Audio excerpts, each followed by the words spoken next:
Bueno, pues nada, bienvenidos y bienvenidas a todas al Centro Joaquín Roncal, en las 29ª Jornadas de Economía Solidaria que organiza Rias Aragón. La verdad es que es un pedazo de gusto y un placer estar por fin aquí arriba y arrimar un poquito el hombro, no estar siempre de abajo, ¿verdad? Así que muchas gracias a todas por venir. Gracias sobre todo también, como viene siendo habitual, al Centro Joaquín Roncal, que hace tan fácil hacer todas estas cosas, ¿no? Y pone tanto de su parte. Muchas gracias también a todas las entidades de REAS, que 29 veces hemos hecho posible que esto sea verdad, ¿no? Que solo cuando te toca en primera persona te das cuenta de lo que cuesta sacar estas cosas. Gracias especialmente a Pilar Monzón, que no sé dónde está ahora. Allá. Muchas gracias, Pilar. Estáis siempre en la retaguardia apagando fuegos. En fin, sobre todo, pues eso, las personas que han venido hoy aquí, que nos van a acompañar a lo largo de estos 3 días para hablar de cuánto orégano hay en el monte, que es como hemos titulado estas jornadas. Este título viene un poco, bueno, ya sabéis que esta parte así más comunicativa y más poética, que hay que darle a los títulos para enganchar un poco a la gente, pero viene motivada porque estas jornadas teníamos 2 objetivos fundamentales. Uno que ha sido el tema de trasfondo, como no puede ser de otra manera, con la crisis social y ambiental que venimos arrastrando durante esta última época, ¿no? A través de la transición ecosocial, como hemos manifestado también en el subtítulo del reclamo de las jornadas. Y por otro lado, la parte del medio rural. Hemos decidido también, por fin, que, bueno, la economía solidaria en Aragón tenía que romper un poco sus límites naturales, ¿no? Salir de su zona de confort, salir de los temas a los que estábamos más habituadas y empezar a hablar de otras cosas, ¿no? Lugares que a lo mejor nos quedan un poco más lejanos, no solo físicamente, y bueno, atrevernos con ellos.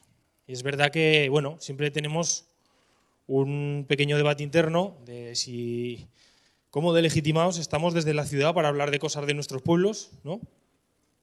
Pero bueno, hemos decidido también romper un poco ese complejo que teníamos de urbanitas a los que no nos correspondía hablar desde las ciudades y asumir el tema porque creíamos que lo merecía y que, bueno, y que era lo suficientemente importante como para dedicarles unas jornadas enteras. La verdad es que a partir de estas dos motivaciones importantes, sí que me parece relevante explicar también que hemos preparado las jornadas como si fuesen un pequeño viaje en el tiempo, ¿no? Este primer día vamos a hablar de agricultura y de ganadería, que son las actividades económicas que tradicionalmente han sustentado, o al menos en buena parte, las economías domésticas de nuestro medio rural. Y por otro lado, pues tenemos una mesa redonda de excepción que ahora os presentaremos. Para el segundo día iremos a por el turismo, como una nueva actividad económica que ha aparecido recientemente, o que ya hace unos años que viene pisando fuerte en el medio rural, con una alternativa importante a suplementar a esas economías domésticas, pero que también está arrojando ciertas sombras y está dejando en los territorios pues, sensaciones como poco agridulces, ¿no?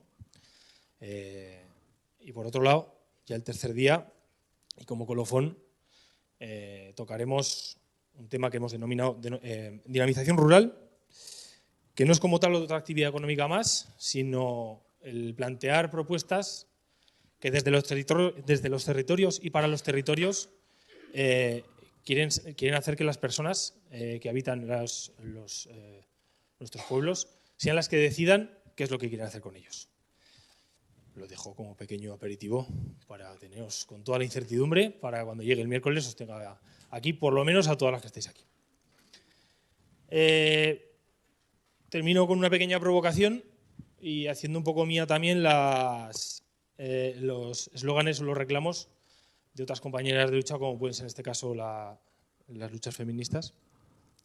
Es verdad que creo que todo el mundo tiene claro que se puede considerar que nuestra civilización ha sido eminentemente rural hasta antes de ayer, como quien dice, y que este cambio de paradigma, al menos demográficamente, me refiero, y que al menos este cambio de paradigma está coincidiendo precisamente con esa crisis climática, ambiental y social que estamos sufriendo ya en primera persona todas las que estamos aquí.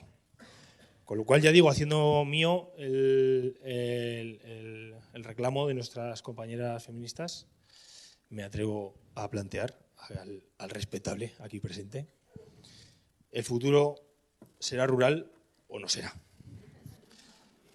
Sin más, quitarles más tiempo a las compañeras, que para eso han venido. Os presento a Miguel Ángel Maynar, en primer lugar. Miguel Ángel, aquí, que me voy al otro lado. Perdón. Miguel Ángel Maynar, que es comunicador y periodista vinculado al sector agroalimentario, por mencionar algunas de las cosas que ha hecho y presentarte muy modestamente. Jefe de prensa del Ministerio de Agricultura, jefe de prensa del Departamento de Desarrollo Rural, gabinete de prensa de Sarga, como empresa pública, divulgador, investigador, cronista, pues, bueno, una de estas personas que vale un poco para todo, ¿no? Y muy reconocido por su labor. A quien se la preguntes. Pues, luego a ver si hay alguien que se atreve a desmentir esto. Y bueno, es muy reconocido en su sector con numerosos reconocimientos y premios de todo tipo de instituciones públicas y privadas. Me callo y no hablo más y te cedo la palabra. ¿De acuerdo? Gracias, Miguel Ángel, un placer tenerte por aquí. Muy bien, muchas gracias, Pedro. Y espero que te animes en tu calidad también como comunicador a mojarte en este ratico tan majo que vamos a tener aquí para hablar de cosas de las que estoy seguro que tienes mucho que aportar. ¿De acuerdo? Muy bien. Normalmente me mojo y así me va, pero bueno, nada. Muy bien. Pues vamos por ello. Muchas gracias por invitarme, gracias a Pilar, gracias a Diego también por la presentación, que creo que no me la merezco, pero como decía Woody Allen, tampoco los cólicos de riñón me los merezco y ahí están, ¿no? Así que gracias. Todas esas cosas que ha dicho son de una vida pasada, es decir, que he mejorado. Desde entonces hasta aquí he mejorado, ¿no? Decías, Pedro, de si se puede hablar en las ciudades sobre el medio rural. Yo creo que sí. Ahora nuestros compañeros de aquí de mesa nos lo dirán. Yo creo que hay que hablar desde las ciudades sobre el medio rural y desde el medio rural sobre las ciudades. Lo importante es que ni en un sitio ni en otro perdamos la perspectiva de los que están en el otro lugar, ¿no? Entonces, si en la ciudad no perdemos esa perspectiva, ¿por qué no vamos a...? Deberíamos hacerlo porque es la forma de entendernos. Luego saldrán por aquí cosas, hay ponentes aquí en la mesa o en las butacas que hablan de la separación entre el medio rural y el medio urbano, de esa brecha que todos sabemos que existe y que parece que cada día es más grande. Pues la única forma de que no deje de crecer o que deje de crecer esa brecha es de que hablemos desde la ciudad, desde los pueblos, todos juntos, y eso, pues con empatía y no perdiendo la perspectiva de los demás, ¿no? Yo no sé si huele a orégano ya por ahí o no. Aquí hay unas plantas que desde luego olían muy bien cuando he pasado yo por delante de ellas. Creo que no sorprendería a nadie si digo que es una hierba aromática muy común en la cocina mediterránea, eso lo sabemos todos, ¿no?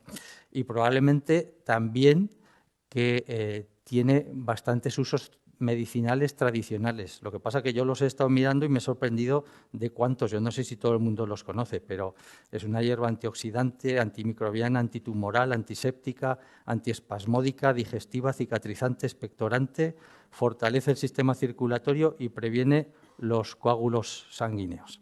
Es decir, que cuando acabemos, os la podéis llevar, que os lleváis la farmacia a casa. El orégano se puede encontrar fresco, seco, en rama, en polvo, pero hoy lo vamos a encontrar en experiencias agrosociales, agroecológicas, agrosolidarias, y ya sabemos que no todo el monte es orégano, pero esta mesa sí, en esta mesa todo es orégano, en esta sala todo es orégano y en los ordenadores de las personas que nos están viendo, porque esto se está retransmitiendo en streaming, pues todo es orégano también, ¿no?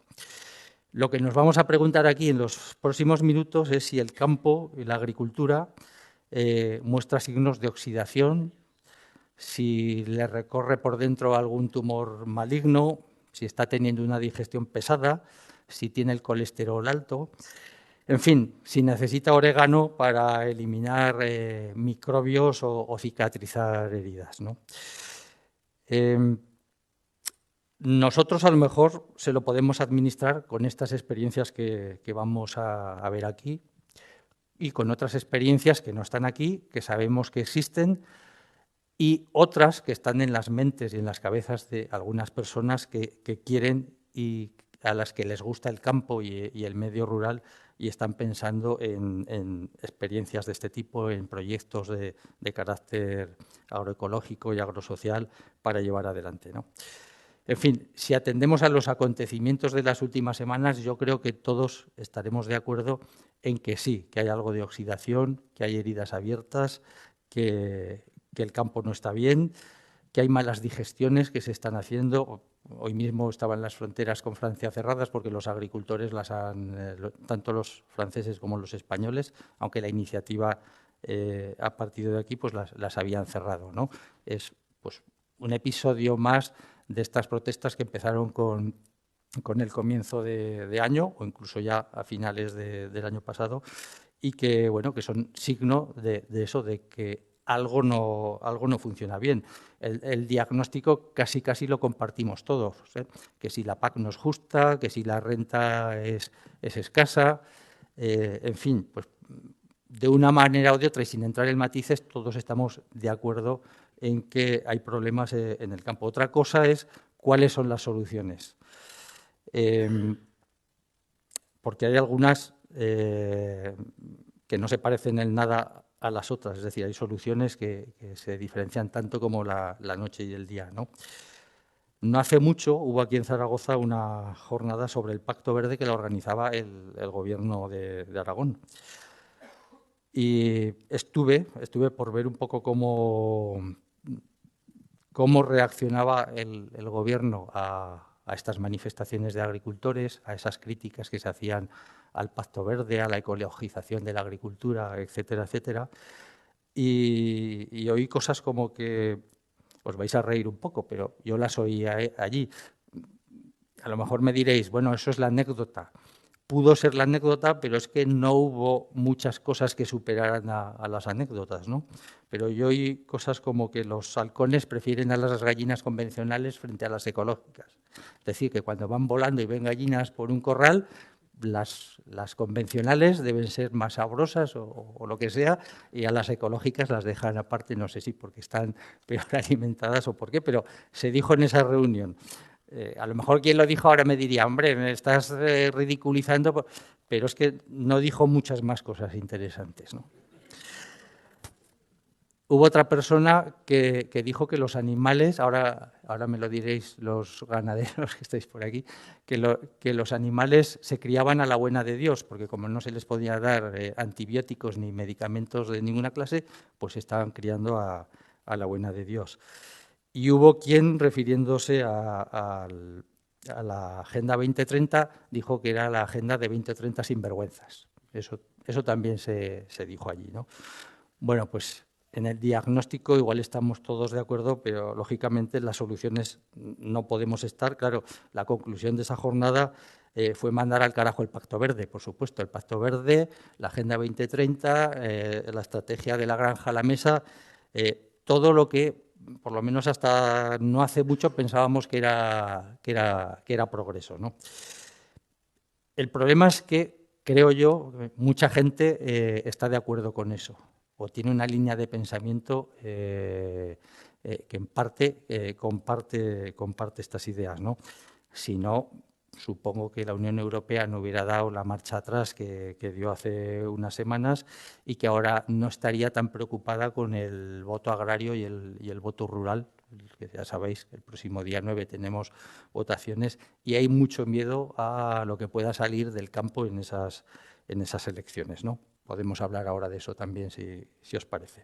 En fin, hay formas de verlo, pero la que hoy nos interesa es la de las personas que están aquí con nosotros, de sus experiencias, que son personas muy acreditadas, tanto por su formación como por su experiencia profesional y porque, como decía al principio, están en los pueblos, están pegadas al terreno y tienen la perspectiva que es imprescindible oír desde los pueblos y desde las ciudades para poder, pues no solo hacer el diagnóstico, sino atisbar soluciones a estos problemas de oxidación que podamos estar viendo, ¿no?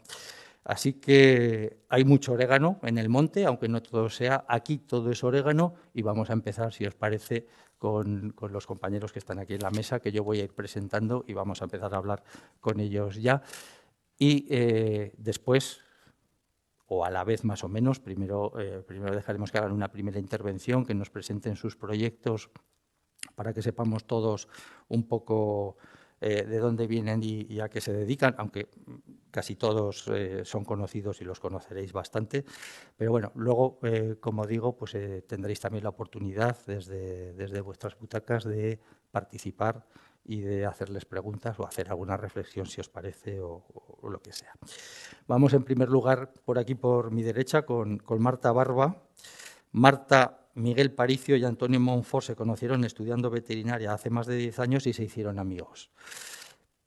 Se hicieron amigos, entre otras razones, porque compartían el sueño de vivir en Teruel, de colaborar en la lucha contra la despoblación y de contribuir al desarrollo rural, pero, dicen ellos, de una manera sostenible, por lo que entendemos que hay formas de desarrollo rural que no son sostenibles, ¿no? Así que tras desarrollarse profesionalmente en diferentes países, decidieron volver a su lugar de origen creando un negocio que respetara tanto las formas de vida rurales como el medio ambiente, innovando al mismo tiempo en la ganadería agroecológica, el mercado de cercanía y la venta directa, así como acercando el mundo rural a la sociedad, es decir, intentando cerrar esa brecha que decíamos que existía. En su proyecto ofrecen carne de vacuno de pasto, ecológica, de calidad, respetuosa con el medio ambiente y con el bienestar animal. Y yo le voy a pedir a Marta que nos explique un poco más su proyecto y, de paso, que entre ya en este tema de la brecha entre lo urbano y lo rural. Es decir, ella habla de acercar el mundo rural a la sociedad y yo digo, ¿tan lejos están ya el mundo rural y la sociedad? Muchas gracias, Miguel Ángel. Pues como comentabas, una de las cosas que nos incitó a crear nuestro proyecto, que se llama La Albarda, fue que pensábamos que había mucha desconexión entre precisamente el mundo urbano y el mundo rural, que es donde se producen los alimentos, y tenemos la mala costumbre de comer varias veces al día. Así que es para mí una de las necesidades básicas que todos tenemos que cubrir. Así que, como has comentado, nos conocimos Miguel, Tony y yo estudiando veterinaria. El que pasa las diapositivas, voy a ir pasándolas muy rápido, ¿vale? Porque me han dicho que tengo solo 10 minutos. Entonces, si quieres ir pasando. Nos conocimos hace más de 10 años, después de estar trabajando como profesionales de veterinaria con grandes animales. Decidimos que queríamos dar un paso más allá y no solo cuidar los animales de los demás, sino dar un ejemplo de cómo se podía hacer una ganadería diferente, más sostenible o más respetuosa, tanto con los animales como con el bienestar animal, la vida de las personas que trabajan en este negocio y también con el medio ambiente.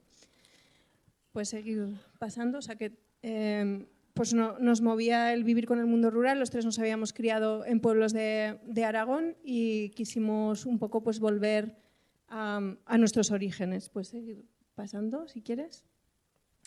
Y bueno, os explico un poco nuestra ganadería. Tenemos 70 vacas nodrizas y decidimos cerrar el ciclo productivo completamente. Quiere decir que nos encargamos desde la alimentación de los animales hasta la venta directa de la carne al consumidor final. Y todos los animales están en extensivo en 100%, incluidas las vacas y los terneros hasta el final de sus días. Puedes pasar al siguiente. Tenemos dos tipos de vacas. Una es un cruce de charolés, que es una vaca que proviene de Francia, que es más cárnica. Y lo que hicimos fue que le compramos una ganadería a un ganadero que se iba a jubilar, y fue nuestra manera de hacer un relevo generacional, porque no heredamos un negocio de nuestras familias, sino que empezamos de cero, y es bastante difícil empezar si no tienes acceso a tierra, ¿no? Entonces fue un poco nuestra manera de acceder gracias a ese traspaso que nos hizo poco a poco.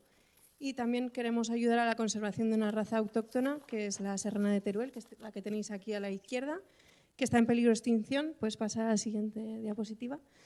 Y nuestra manera de ayudar a la conservación de esta raza es no solo conservarla por su patrimonio genético, sino intentar que tenga el sentido productivo por el que nació, ¿no? O sea, que se pueda consumir carne diferenciada de esta raza, que actualmente es imposible porque los terneros de esta raza van a cebadero convencional, se mezclan con otras razas y luego no se diferencia, ¿no? Estamos en proceso, aún no vendemos carne de serrana, pero llegará pronto, espero. Puedes pasar a la siguiente. Lo que nos diferencia o nos caracteriza, que además de producir en ecológico, estamos certificados, pues hacemos un engorde en pasto, que suele ser poco habitual, y lo que conlleva es que mejoramos también el bienestar animal, que bueno, pues también nació desde nuestro amor por los animales, por ello somos veterinarios. Nosotros no concebimos que los animales pues no puedan tener acceso libre o que no puedan ver la luz, ¿no? Entonces, pues bueno, creemos que los terneros tienen que continuar en esa vida en extensivo, ¿no? Que respetamos completamente el cebadero industrial, pero pues queríamos dar ejemplo de que este tipo de modelo de ganadería también es posible, ¿no? Entonces, puedes pasar a la siguiente. Otras de las prácticas que también estamos muy convencidos es prácticas regenerativas para mejorar también el suelo. Aplicamos en la medida de lo posible, adaptando a nuestras condiciones, prácticas como el pastoreo rotacional. Si le clicas ahí, eso es un vídeo, si quieres verlo. No sé si conocéis el pastoreo rotacional, pero consiste en tener alta intensidad de animales en un pasto más reducido para intentar que estercolen más y luego sacarlos rápidamente y dejar un tiempo de descanso mayor que de manera habitual en el ganado. Es un PDF, ¿no? Ah, pues si no se ve, no te preocupes. Solo se veían las vacas comiendo hierba, no pasa nada. Pero siempre es mejor. Vale, pues puedes pasarlo. La diapositiva. Vale. Bueno, también aplicamos otras prácticas agroecológicas como recuperación de tierra de labor que se utilizaba para cultivo en cereal y convertirlo en praderas permanentes. Estamos en Alcalá de la Selva, que no lo he comentado, y estamos a 1.500 metros de altitud, con lo cual no tiene sentido el cultivo de cereal, e intentamos que todos los recursos pues, sea para optimizar, disminuir los insumos y disminuir las horas de tractor y que todo pueda ser aprovechado directamente por los animales si es posible, ¿no? Puedes pasar.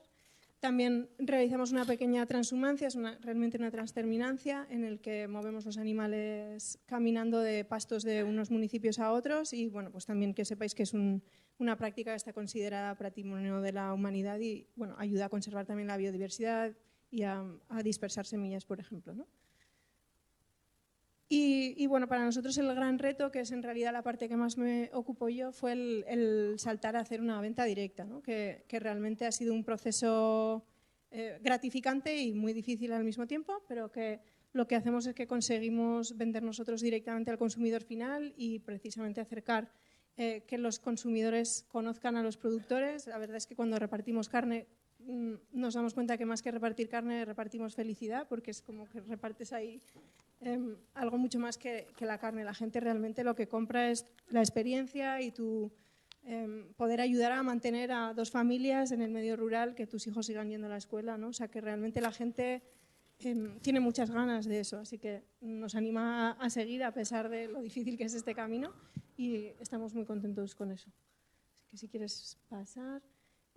Todo este periplo empezó bueno, con unas ideas locas hace ya bastantes años y empezamos con la ganadería en el 2020, o sea que no llevamos mucho tiempo en realidad. Empezamos a vender carne en el 2022, o sea que llevamos pues, casi 2 años vendiendo carne y ahora pues ya hemos conseguido pues, tener un pequeño obrador en el que ya envasamos la carne nosotros mismos y puedes pasar a la siguiente si quieres.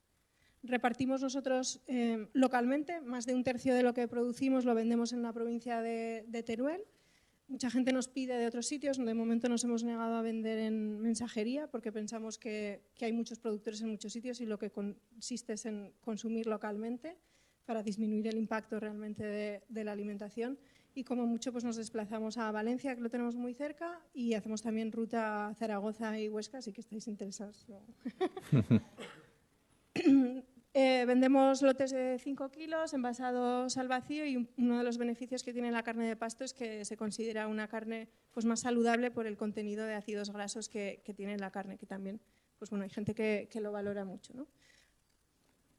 Puedes pasar, que esto ya lo he dicho. Y bueno, los beneficios ambientales ya hemos ido nombrando algunos, pero bueno, están aquí resumidos. En realidad estamos disminuyendo la huella de carbono de todo el proceso productivo, desde la producción de alimento del propio ganado, que es una de las que tiene mayor huella de carbono en la ganadería, hasta también incluso el transporte de la carne final. Ayudamos a la conservación de la biodiversidad, lucha contra incendios porque mantenemos mucho pasto en pinar, también conservación del suelo, gestión del agua y reducción de insumos químicos que prácticamente no utilizamos ninguno, ¿no? Y bueno, también quería traer este término que supongo que todos estáis familiarizados, ¿no? Y va mucho en relación al acercamiento, ¿no?, del productor con el consumidor y empoderar a los consumidores, ¿no? Nosotros estamos convencidos de que la clave es un cambio de modelo hacia una soberanía alimentaria y que todos pues, podamos decidir qué alimentos consumimos, ¿no? Entonces, creemos que eres lo que comes, así que yo creo que he llegado al tiempo. A ver.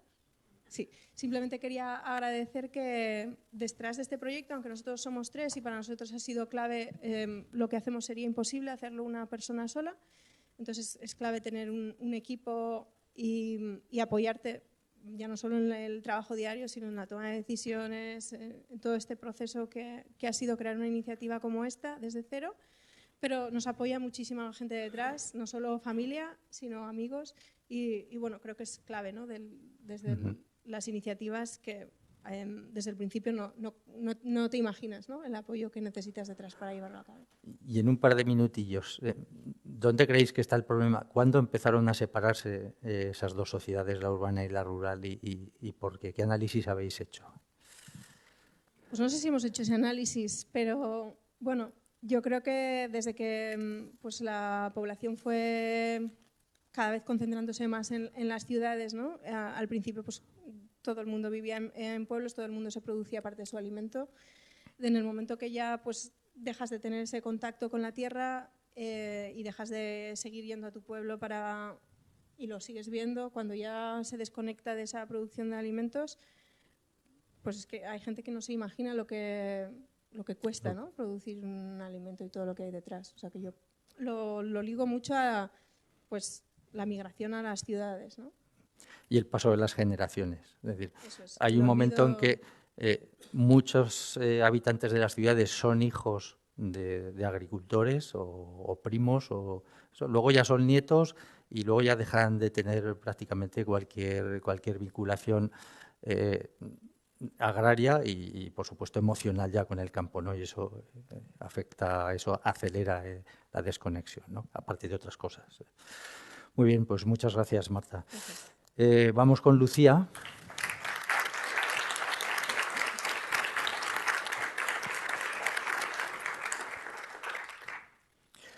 Lucía vive en Navasa, en Huesca. También es veterinaria, es máster en agroecología, desarrollo rural y agroturismo y en periodismo y comunicación científica. Es especialista en transferencia agraria. Hay una cosa que a lo mejor tú conocerás, pero quizá mucha gente en el público no. Hubo algo que se llamó extensión agraria. Que ejercía esas funciones de transferencia, es decir, lo que los investigadores encontraban en su trabajo de investigación, luego había quien lo ponía en práctica y lo ponía en práctica con los agricultores y los ganaderos y hacía demostraciones prácticas de la funcionalidad de esos descubrimientos y de esos avances. Y bueno, un buen día eso desapareció y la transferencia parece que dejó de existir, aunque de alguna manera no ha desaparecido del todo, ¿no?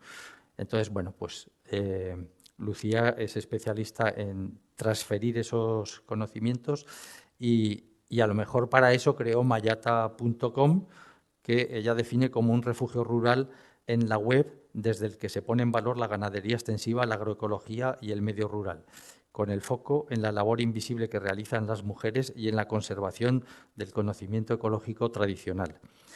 Es autora de 2 libros, o por lo menos yo tengo aquí 2 controlados. Uno es Haciendo Mayata y el segundo, Quan plegue o colapso, cuando llegue el colapso. Y ahora nos cuentas qué es lo que haces con un poco más de detalle, pero a mí yo tengo mucha curiosidad por saber si vamos hacia el colapso. Bueno, lo que yo hago no lo sé ni yo, ¿eh? O sea, que hago tantas cosas que me resulta complicado el explicar qué hago, pero sí que, bueno, Mayata, igual que Marta ha dicho que comenzó su proyecto porque veía esa brecha entre el medio urbano y el rural, a mí me pasó lo mismo. Entonces, yo en el año 2015 estaba haciendo un máster en agroecología, desarrollo rural y agroturismo, había hecho veterinaria y veía que la gente de mi generación estaba completamente desconectada del medio rural por un lado y por otro lado de cómo se producían los alimentos. Pero no solamente la gente de mi generación, gente más mayor tampoco sabía que hay distintas formas de criar los animales, como lo hace Marta, que es como la gente en su mente se piensa que lo hace todo el mundo, y como se crían la mayoría de animales, que es en un método industrial, ¿no? Entonces, un poco para contar estas cosas, creé un blog, que es lo que estaba de moda en aquel momento. Si me hubiese dado esta pedrada a día de hoy, habría hecho un canal de TikTok, que es lo que llega ahora a la gente joven. Y bueno, entonces creé un blog que se llama Mayata. Me costó un tiempo crear el blog porque buscaba una palabra que yo quería que cumpliese 3 requisitos, que es que fuese femenina, que fuese en aragonés y que estuviese directamente vinculada tanto con el medio rural como con la ganadería extensiva, ¿no? Y un día de esto que te despiertas y dices, ostras, esta palabra ha estado siempre aquí, es Mayata. Una Mayata, bueno, si puedes volver a la anterior. Una mayata, bueno, estos son restos de una mayata, ¿no? Una mayata es un refugio en los puertos de alta montaña donde se recogía el ganado. Viene de maculum, maya, y entonces en origen eran mayas, pero luego las fueron perfeccionando y fueron haciendo construcciones de piedra, ¿no? Ahí se metía el ganado y al lado normalmente van acompañadas de una pequeña caseta donde dormía el pastor. Claro, estamos hablando de una época en la que tanto osos como lobos pues estaban continuamente acechando al ganado y era imprescindible que hubiese una persona todo el tiempo con los animales, ¿no? Y esto pues hacía esa función y como el pastor estaba ahí al lado, pues se enteraba si venían estos animales. Si pasamos a la siguiente diapositiva, bueno, eso es un poco el pasado, ¿no?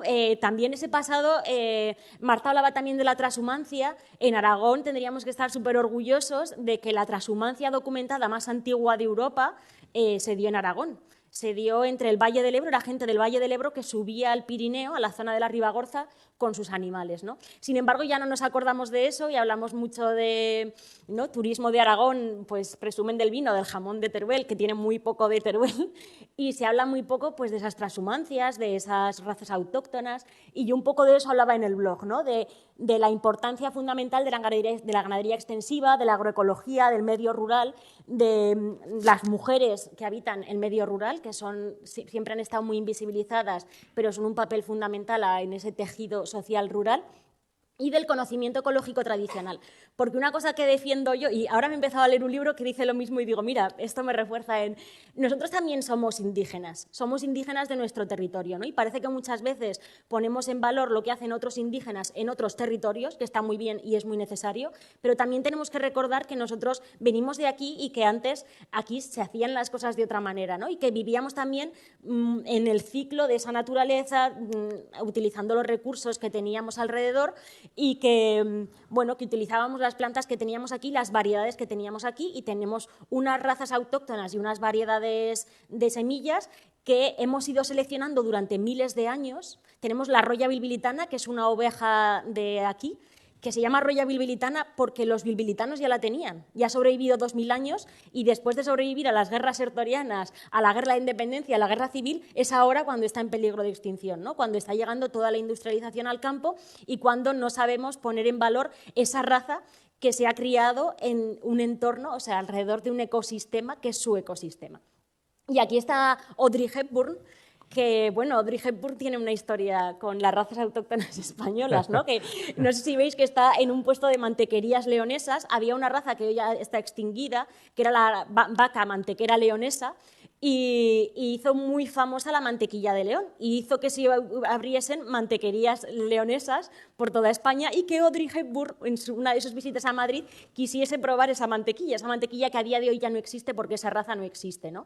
Entonces, bueno, ¿de qué nos sirve el tener razas que nos dan unos productos únicos, ¿no? Por ejemplo, todo el mundo conoce el sobao pasiego, pues el sobao pasiego de hoy es una mentira, porque se hace con vaca frisona, que es una vaca holandesa, de origen holandés, y la vaca originaria, que es la pasiega, queda un rebaño en toda España y vende su leche a Puleva Ecológica. O sea que es una pérdida de valor porque es una vaca que tiene muchos años adaptándose al territorio, es la vaca gracias a la cual empezamos a consumir leche de vaca en la península ibérica en el siglo XVIII, porque antes no era popular y ahora la tenemos ahí abandonada, ¿no? Y producimos sobaos con el mismo producto con el que hacen queso los holandeses, que pues hace que todo es al final, ¿no? Es lo que pasa también en el supermercado.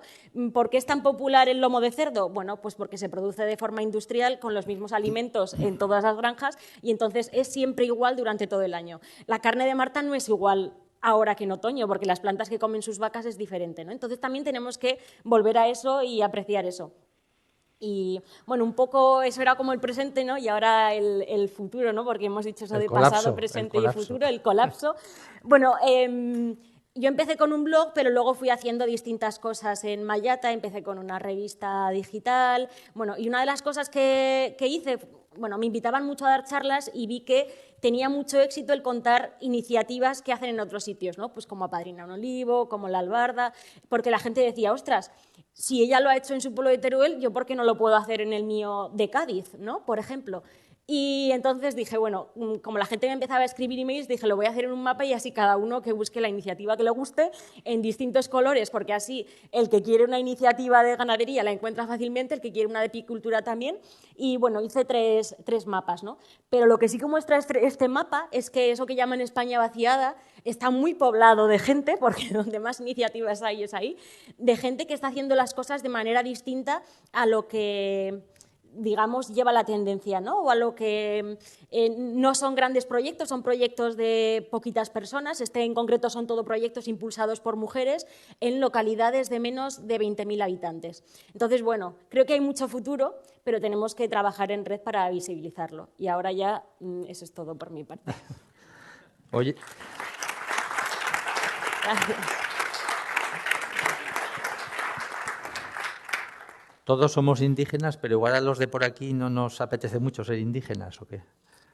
Creo que tendríamos que retomarlo, ¿no? El concienciarnos de que somos indígenas y hay blancos ahí fuera que vienen de Estados Unidos o de lugares de China también, que vienen con sus macroproyectos, ¿no?, a expoliar nuestro territorio. Entonces, es un poco la misma mentalidad de lo que nosotros hacemos en América Latina, ¿no?, que les sacamos el litio, les sacamos la soja para alimentar a las vacas aquí, pero a su vez hay otros macroproyectos que se están instalando en el territorio y que están acabando con todo nuestro conocimiento indígena y nuestra forma de aprovechar los recursos del territorio. Entonces creo que, aunque haya gente a la que no le guste, pues a quien le guste tiene que empoderarse y trabajar en red para ir a por ello, para defenderlo. Te voy a hacer otra pregunta, porque la organización nos pedía que nos mojáramos y tú te has tirado a una piscina interesante. Nos has explicado por qué el sobao pasiego no es pasiego, pero también has dicho que el jamón de Teruel no era de Teruel. Sí. Y tienes la oportunidad de salir del lío o meterte un poco más. El jamón de Teruel tiene de Teruel que se seca en Teruel. Teruel es una zona excelente como secadero porque tiene mucha altura, hace mucho frío y es un ambiente muy seco. Entonces es muy buena para secar jamones. Lo que pasa es que esos cerdos no son de Teruel. Esos cerdos son genética americana, cruce con Duroc, que es una raza centroeuropea. Y entonces pues son cruces de genética que no es de aquí.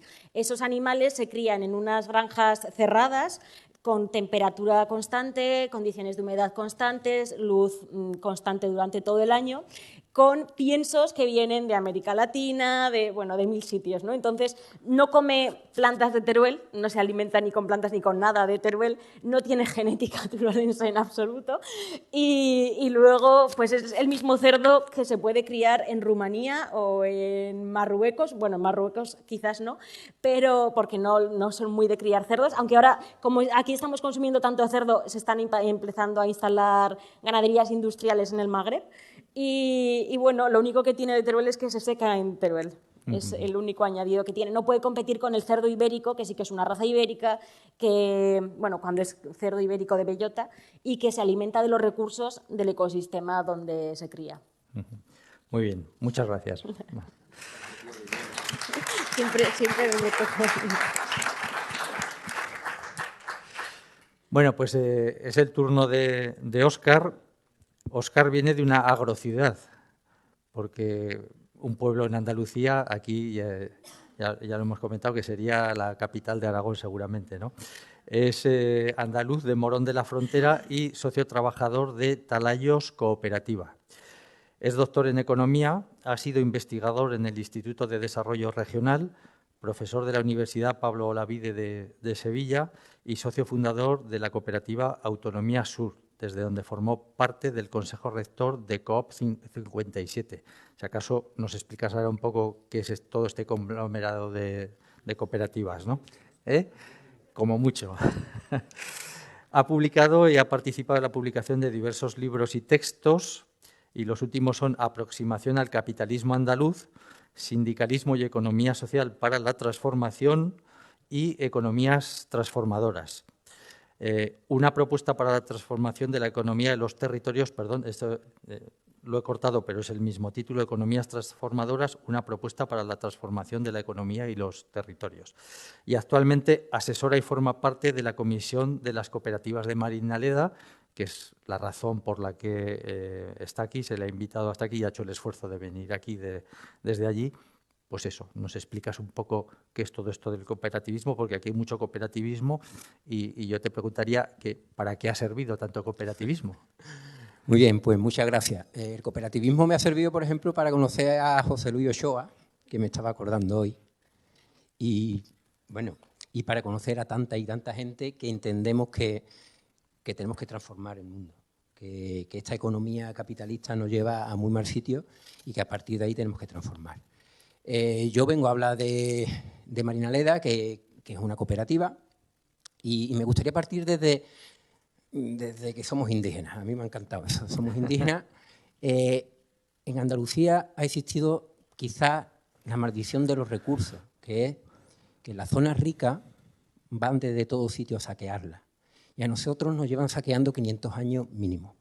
Nosotros servimos de banco de prueba para el saqueo que después hubo en América Latina. Eso ha generado dentro de los indígenas andaluces las ganas siempre y ese dicho de la tierra para que la trabaja. Marinaleda, las cooperativas de Marinaleda es quizás el único sitio a día de hoy en Andalucía que sigue existiendo esa forma de entender la explotación de los recursos, salvando precisamente la maldición de los recursos, que venga otro y nos los extraiga y se queden con los recursos. Además, ahora ya no existe esa idea de que quien gana con las tierras en Andalucía son los latifundistas, que normalmente viven en el Paseo de la Palmera en Sevilla o en Madrid, aunque en gran medida hay unos datos muy interesantes que la PAC, los sitios de domiciliación de la PAC, algunos coinciden en distritos financieros de Madrid muy localizados. ¿Eso qué significa? Pues que en Andalucía los recursos han sido expoliados desde fuera. Y ahora se está dando un paso más, que ya no son terratenientes los propietarios de la tierra, sino que ya han llegado los fondos especulativos financieros. ¿Por qué han llegado los fondos especulativos financieros? En la medida en que se genera escasez de tierra, de alimentos, aumentan los beneficios, llega el capital financiero, aumenta todavía más la superexplotación del territorio, a su vez va a generar más escasez y a su vez va a generar más especulación. Estamos ante el círculo vicioso de la economía capitalista ya llevado a los territorios del medio rural. Si vais a Andalucía ahora mismo, en la A92, que la atraviesa, veréis que ya no hay plantaciones de olivar o de almendro en intensivo, ya es súper intensivo. De tal manera que hay incluso eslóganes, compañero, ¿me pone un momentito eso? Hay eslóganes de consultora ingeniería agrícola en la que se habla ya en términos como las constructoras, de habrá plantaciones llave en mano, como el que construyó un bloque de piso y te daba las construcciones llave en mano. Esas barbaridades se están dando ahora mismo en todo el Valle del Guadalquivir. Las plantaciones de árboles de frutos secos, los almendros, que necesitan agua. Por tanto, no va a haber escasez de agua, aunque lloviera. Va a haber escasez de agua porque se está plantando cosas que no tienen sentido. A partir de ahí, ¿qué se está haciendo en Marinaleda? En Marinaleda desde hace 40 años, desde los años 80 del siglo XX, se siguió con la lucha de la tierra para que la trabaja. De tal manera que se ocuparon unas tierras, las tierras del Humoso, del duque del Infantado, y después de muchísimos años de lucha consiguieron que la Junta de Andalucía comprara esas tierras al duque y que las cediera en régimen de cooperativa, tanto a cooperativas de Marinaleda como a cooperativas de otros pueblos de esas comarcas, Pedrera, Herrera, Écija, etcétera, etcétera, etcétera, ¿vale? La cedieron en régimen de cooperativa y la tierra era pública, pero se explotaban en régimen de cooperativa. Desde el año 2010, la Junta de Andalucía emite un decreto según el cual se carga el Instituto Andaluz de la Reforma Agraria, que era el que tenía esa tierra pública, y le dice a los cooperativistas que tienen que comprar la tierra, ¿vale? En todas las cooperativas ceden, compran la tierra, y Marinaleda dice que no quiere comprar la tierra, que la tierra tiene que ser pública, la tierra tiene que ser, tal como ellos lo expresan, no, pero sí es verdad que es un común, la tierra es un común, la tierra no puede ser comprada ni vendida, la tierra no puede convertirse en mercancía. Esa idea, que está en la base de todo el modelo cooperativista de Marinaleda, ha llegado al punto que, a día de hoy, estoy corriendo tela, espero que lo sepas apreciar. A día de hoy, el modelo de Marinaleda basado en la planificación comunitaria, la autogestión cooperativa y la propiedad pública va como un tiro en términos de mercado capitalista. Va como un tiro. Económica y financieramente tiene unos resultados extraordinarios.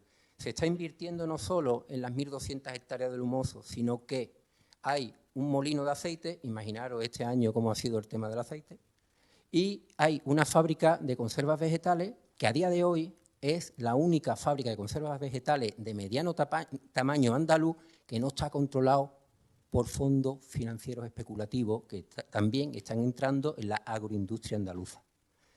Eso a día de hoy como base desde el punto de vista económico-financiero. Y fundamentalmente, ¿por qué se ha llegado aquí? En el año 15 entramos desde COP57 porque había graves problemas económicos y financieros. Bueno, a partir del año 15 se afianzó el modelo de autogestión cooperativa. Allí hay una comisión cooperativa con gente encargado, responsable del campo, responsable de fábrica, responsable de molinos, responsable de administración.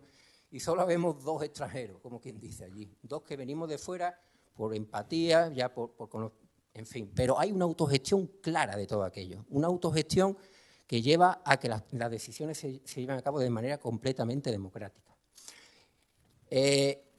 La planificación, ¿por qué decimos que es comunitaria? Porque el objetivo básico de aquello no es la maximización de beneficios.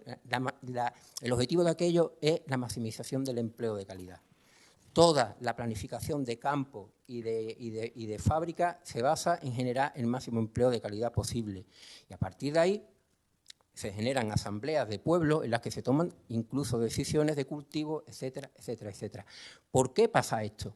Pues porque hay conciencia de que la tierra no la consiguieron solo las personas que ahora mismo son socias cooperativas, sino que la consiguió el pueblo. Pero la base fundamental de todo aquello es que se gestiona de manera cooperativa, colectiva y comunitaria 1.200 hectáreas de tierra, con 350 hectáreas de olivar.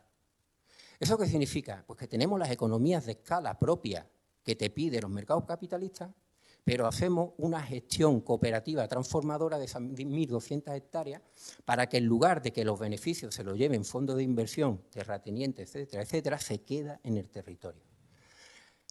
Esto, que es un desarrollo local transformador de libro, desde la Junta de Andalucía, el único problema básico, bueno, tenemos 2 problemas a día de hoy, que es, como siempre, la reproducción del sistema. Ya tiene que entrar esta nueva gente de 30, 40 años, pero que para mí, ya conociéndolo, dándole formación y viendo los valores que hay transmitidos, creo que no va a haber ningún problema. Pero la Junta de Andalucía, a día de hoy, nos tiene una orden de expulsión de las tierras porque no hemos comprado la tierra. No hemos comprado la tierra, hemos estado en régimen de alegalidad y desde el año 21 hicimos una propuesta de compra de la tierra cuando ya analizamos bien y dijimos, venga, la vamos a comprar, pero la vamos a pasar a una fundación, para vincularla a una fundación y que no se pudiera nunca fraccionar. En el momento en que le hicimos las propuestas, rompieron la baraja y a día de hoy hay negociaciones políticas pero desde el punto de vista de las cooperativas lo que tenemos unos recursos para ir ganando terreno. Perdona una cosa, ¿quién rompió la baraja? ¿El gobierno andaluz, en el año 2021, junio de 2021. Y la última vez que nos pusieron o sea, la excusa última fue que las tierras se le cedieron a 9 cooperativas con aproximadamente 90 socios cooperativistas. Nosotros dijimos que los costes fijos de hoy, 40 años después, de los socios cooperativistas de 90, no podíamos. El modelo funciona generando muchísimos más empleos, que son 90 socios cooperativistas, pero que eso es asumir unos costes fijos impepinables. Nos dijeron que hiciéramos un informe explicativo, financiero y demás, y cuando le dimos el informe aquello se rompió. En realidad, creemos que hay presiones, por un lado, en no meterte con Marinaleda, porque es un caso de libro. A día de hoy se están dando cientos de millones de euros en todo el medio rural andaluz, de desarrollo local, que acaban en emprendimientos que no llegan a nada. Se le está dando dinero a agricultores en todo lo que rodea a Doñana para que cumplan la ley y no sigan expoliando Doñana, y a Marinaleda, que no está pidiendo dinero, sino que le está diciendo, quédese con la tierra. Queremos que la tierra siga en manos del pueblo andaluz. Y si no la venden, no nos pongan al precio de los fondos especulativos, pónganle un precio que sea compatible con el modelo. Nosotros, nosotros pagamos 300.000 euros de canon de la tierra anual.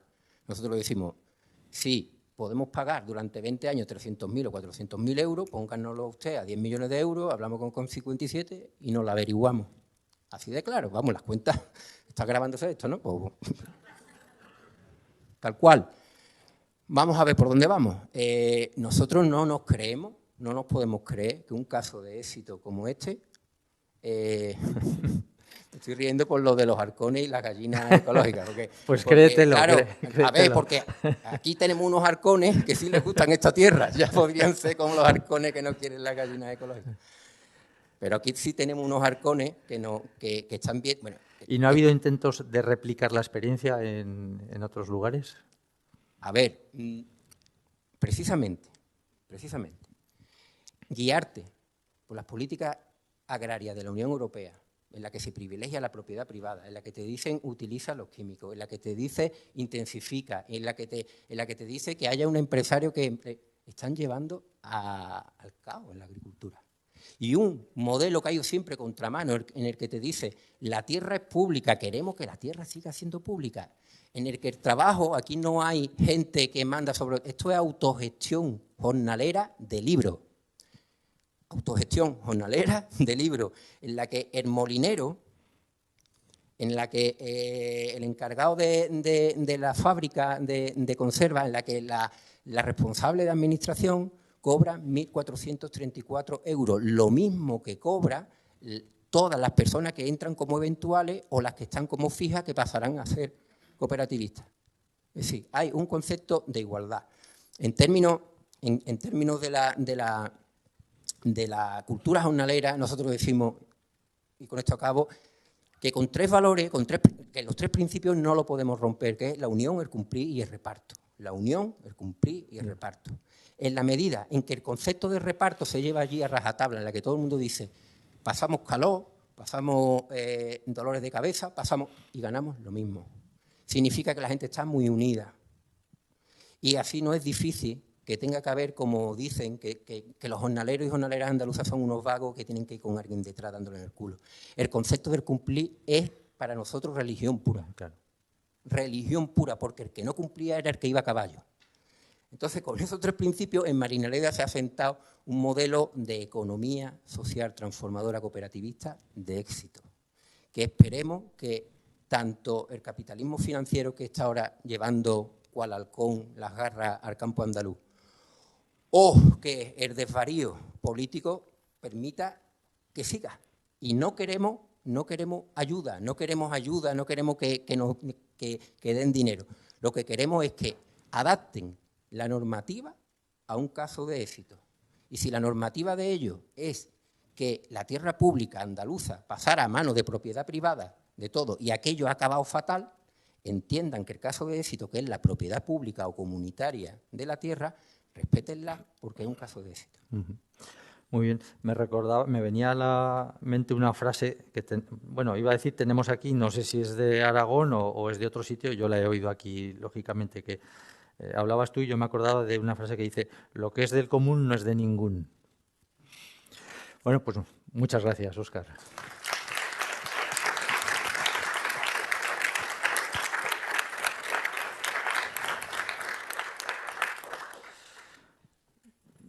Si nuestros ancestros hubieran puesto olivos en el superintensivo, seguramente tu proyecto no existiría.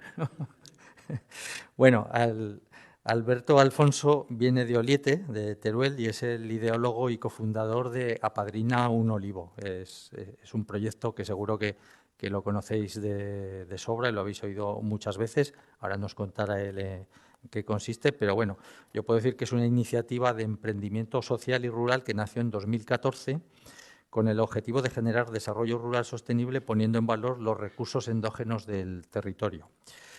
Es un proyecto donde se aplican nuevas lógicas a procesos tradicionales para generar alto impacto social y un triple balance medioambiental, social y de desarrollo rural sostenible, conectando, de nuevo, al medio urbano con el rural a través de la vivencia de experiencias y trabajando con las madrinas y padrinos, que son los protagonistas de vuestro proyecto, una conexión emocional fuerte que los convierta en auténticos fans de la iniciativa. Es decir, podemos apadrinar un olivo y con eso conectar emocionalmente con Oliete, con Alberto y su equipo, y con una forma de vida y una forma de ver las cosas que, si hubiera sido súper intensiva, no hubiera llegado a nuestros días, ¿no? Tienes la palabra.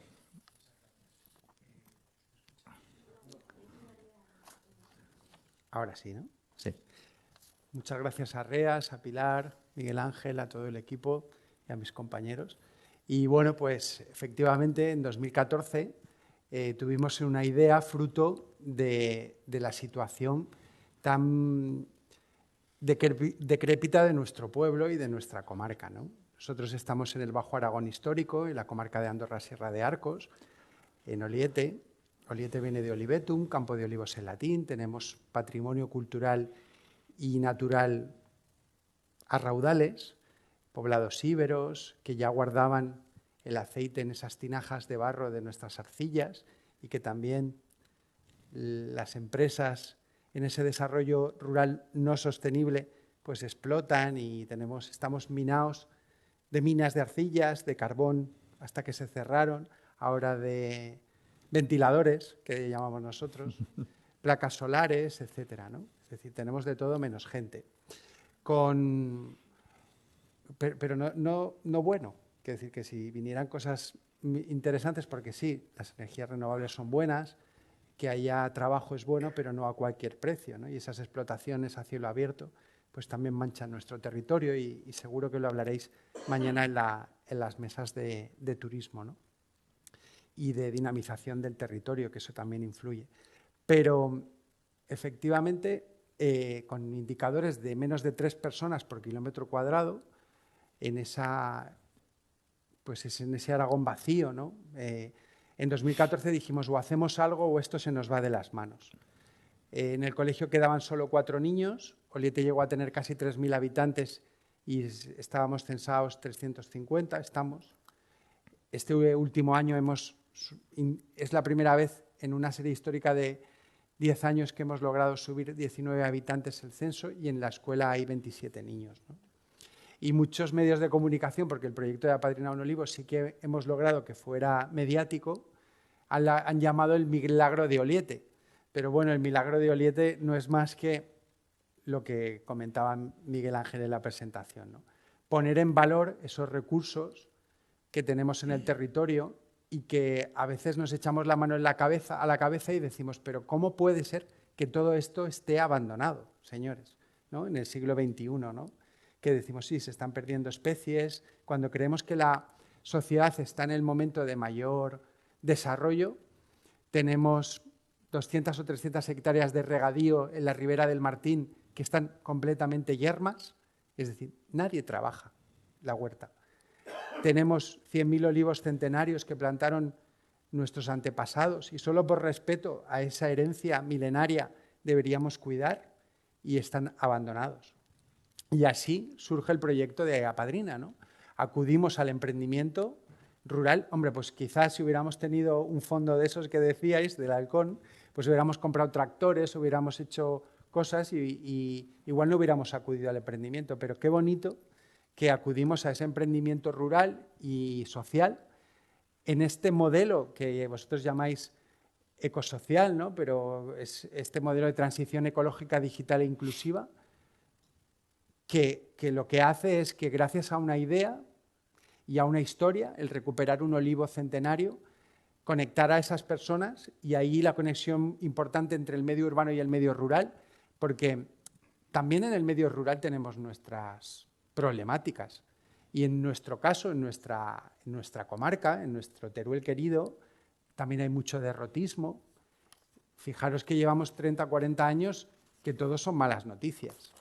Que si se empezó a ir la gente, que si se fue más gente, que si la primera oleada migratoria, que si la segunda, que si cierran las minas, que si cierra el carbón, que si... Al final había una concepción de que aquí no pasa nada bueno. Y ese derrotismo es un derrotismo crónico que cuando dos alucinados del pueblo que se juntan con... que fue Sira y yo, que se juntamos con dos informáticos que conocimos en la Campus Party en Londres y que ganaban todos los premios y dijimos, oye, vamos a hacer algo. Pues claro, nos dijeron que estábamos locos. Y lo que te decía la gente es, ¿pero quién va a apadrinar un olivo si yo tengo 200? Y te decía, esto no va a funcionar. Pero bueno, luego llegó un jueves de invierno y llega un autobús de Barcelona y otro de Madrid y se juntan allí 70 personas a ver su olivo y salía la gente a la puerta del bar y decía, ostras, esto va a funcionar, ¿eh? Bueno, entonces, fuera del tono de humor, sí que es verdad que hemos tenido que luchar mucho contra ese derrotismo y también, yo lo llamo caciquismo, pero es que los 4 que se han quedado en el pueblo se han pensado que el pueblo era suyo y que si había 200 hectáreas de olivar yermo, pues ese era un paso perfecto para el ganado y que a mí no me venga usted que ahora no puedo pasar por ahí. Y eso ha necesitado también educación, no medioambiental, pero sí relacional, ¿no? Y 10 años después, pues podemos decir que hemos cambiado muchas mentalidades, que hemos hecho mucha educación medioambiental, que hemos trabajado mucho la custodia del territorio y que hemos tenido muchísima suerte porque la gente del pueblo se ha vinculado. Una de las cosas que más pues, orgullo me produce y a todo el equipo es que las personas que vienen a Oliete a conocer su olivo apadrinado no son ni turistas ni forasteros, son madrinas o padrinos. Y cuando pues, te acercas y, ay, ¿usted qué hace aquí? Porque en Oliete somos muy charlatanes, somos, ¿no? Yo soy padrino. Ah, entonces venga, que le te invito a una cerveza. Es decir, ya se ha roto un poco esa sensación de que el padrino es un benefactor también del pueblo, ¿no? Y eso es muy interesante, aparte de que la gente es muy abierta.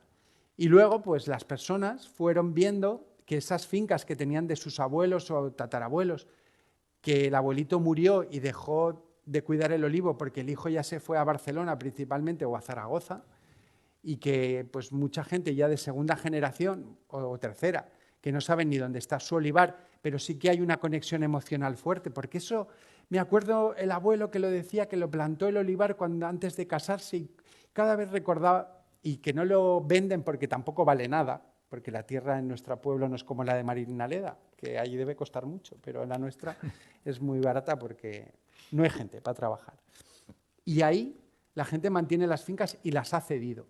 Y en ese modelo de custodia, donde le damos el 10% de la cosecha al propietario y con la ayuda de las madrinas y padrinos, hemos logrado levantar una iniciativa que da vida al pueblo. Y también otra de las cosas así bonitas de apadrinar un olivo, además de dar vida al pueblo y de que la escuela esté abierta, de que podamos replicar el modelo en el pueblo vecino de Alacón con todas las conservas vegetales, y hemos empezado a recuperar la huerta y criamos puerro, pimiento, alcachofas, lo envasamos en nuestro aceite de oliva y lo asamos con los restos de poda y está teniendo mucho éxito porque es muy bueno y original. Además, los productos de la huerta son buenos. Ahora, cuando nosotros probamos un tomate, pues en el Levante están cansados ya de comer tomates. pero es nuestra altitud y nuestra tierra, ¿no? Pero mucha gente ha sabido admirar y recuperar el decir, existe una esperanza y una ilusión que ya dábamos esta tierra por perdida y hay gente que ha recuperado esa ilusión. Hay personas que gracias al molino de aceite pues, se han hecho socios de la cooperativa y se están haciendo su propio aceite. Hay gente que ha revalorizado pues, toda la historia. Yo le digo, si es que el olivar en nuestro pueblo, además de darnos pues, nombre, nos sirve para calentarnos, hacemos el jabón con el aceite, guardamos la conserva, pues hasta hacían las lámparas, ¿no? Con el aceite. Bueno, pues al final, el recuperar esa fe y esa esperanza y el demostrar que sí es posible, eso hace que haya un motor. Y actualmente, pues, gracias a muchos colaboradores, principalmente las madrinas y padrinos, que son los héroes del cambio, que cada persona que apadrina un olivo le pone un nombre y traslada una emoción y un sentimiento a ese olivo, de ahí la conexión emocional, pues que nace un nieto, que nace un hijo, le pongo el nombre, una persona que ya no está querida, una persona que dejó de fumar y tenía un árbol querido al lado de su casa que la plantó con su padre, lo tuvo que cortar porque el pino estaba levantando la casa, y dice, pues apadrino un olivo. Y cada persona tiene un motivo, pero eso lo que ha fomentado es que nos ayude a hacer posible esa recuperación, ¿no? Y 10 años después ya hemos recuperado 20.000 olivos, tenemos hasta 100.000, estamos ampliando el radio de acción en Oliete, en Alacón, en Ayoza, en Ariño, todos los pueblos colindantes. Y la gente mayor, cuando ya no puede cuidar su olivar, sabe que ese olivar de momento va a tener un futuro, no se yerma. Y hay gente que confía en todo esto. Y nosotros, a la vez, hemos demostrado que con emprendimiento e innovación social sí que se puede valorizar ese recurso endógeno, y es lo que comentábamos al inicio, ¿no? Darle una nueva oportunidad, aplicando lógicas diferentes. Aquí, pues, el olivar tradicional se abandonó porque no era rentable económicamente, pero ahora, gracias a las madrinas y los padrinos que apadrinan un olivo por 60 euros al año y que desgravan esos 60 euros en el IRPF al 80%, con lo cual que es que les cuesta 12 euros y además reciben 2 litros de aceite, solo gracias a ese gesto es posible recuperar esos 20.000 olivos, generar 40 puestos de empleo fijos, tener 3.000 visitas de madrinas y padrinos al año que vienen y se quedan un fin de semana en el pueblo, y luego pues generar vida y replicar proyectos. Y ser un poco bandera, y cuando venía aquí me estaba escribiendo una profesora de la Universidad de Zaragoza, que tienen un estudio de territorio rural, y demostrar que sí es posible, que, oye, pues te has criado en el pueblo, has acabado estudiando en la universidad, pero también puedes pensar en tu pueblo para ir a emprender, y que este ejemplo puede ser motivante de que tú puedes hacer algo. Y ahí nosotros pues, hemos hecho mucha educación medioambiental en las escuelas, recorriendo los colegios de la provincia de Teruel para contarles que podías ser emprendedor rural y también emprendedor verde, que podías formarte, que hemos sacado un proyecto que se llama Despertadores Rurales, que te ayudamos a despertar tu idea, que hoy en día sí que gracias a las nuevas tecnologías, a Internet y a esas herramientas digitales. Yo cuando era pequeño en el pueblo o eras pastor, o eras agricultor, o eras comerciante, nada más. Hoy en día en el pueblo puedes hacer lo que quieras con la fibra óptica. Se ha abierto el mundo de posibilidades y de ahí ese modelo de transición. Y que gracias a eso tenemos la capacidad de emprender desde cero esa transición hacia un modelo que empezamos de nuevo, porque como la mayoría de los recursos ya están abandonados, empezamos de cero, y yo creo que eso es una ventaja competitiva, porque la ciudad, como está en pleno auge y movimiento, no sé para pensar, pero nosotros podemos empezar de nuevo y podemos tener esa posición de liderazgo para hacer cosas cada vez importantes, cada vez más el consumidor, pues como la carne de Marta, ¿no? Al final tu consumidor elige lo que haces tú, ¿no? Porque cada vez con su compra el consumidor quiere pues una calidad de producto. Y para mí eso es importante, el que podamos cada vez pues, respetar el territorio, darle vida, mantenerlo, pues, pueblos que tienen 2.000 años, que tengan vida y que además pues que sean lugares donde se mantienen los servicios y haya pues el mínimo viable para vivir con calidad. Y así pues vamos a seguir trabajando en ello. Muy bien, pues muchas gracias, Alberto también. Gracias.